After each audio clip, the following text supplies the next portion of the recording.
Mai sauraro barkanmu da wannan lokaci.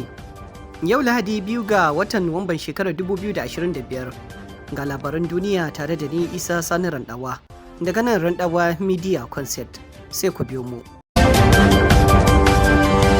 Nijar ta bada umarnin turawa Mali tankoki 100 shaƙe da man fetur.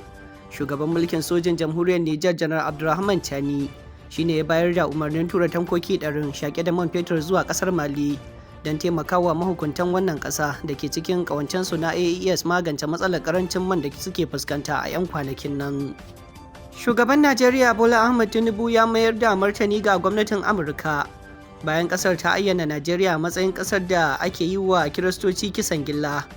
Shugaban ƙasar ya bayyana cewa tun daga lokacin da gwamnatinsa ta hau mulki a shekarar 2003 tana ci gaba da gudanar da tattaunawa da dukkanin shugabannin Kiristoci da Musulmai domin karfafa haɗin gwiwa da magance matsalolin tsaro da ke shafar 'yan ƙasa daga kowane yanki da addinai.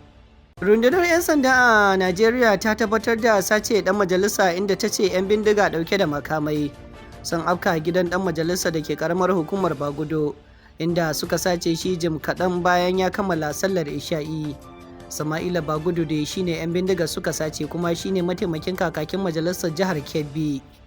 Shugaban Turkiyya Recep Tayyip Erdogan ya yi kira da a sake yi wa tsarin duniya fasali na gaskiya.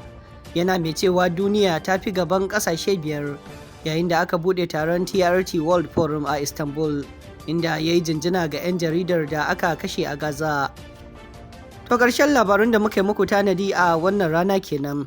Kafin mu yi sallama da ku za mu leƙa fagen talla don karɓar waɗannan saƙonni.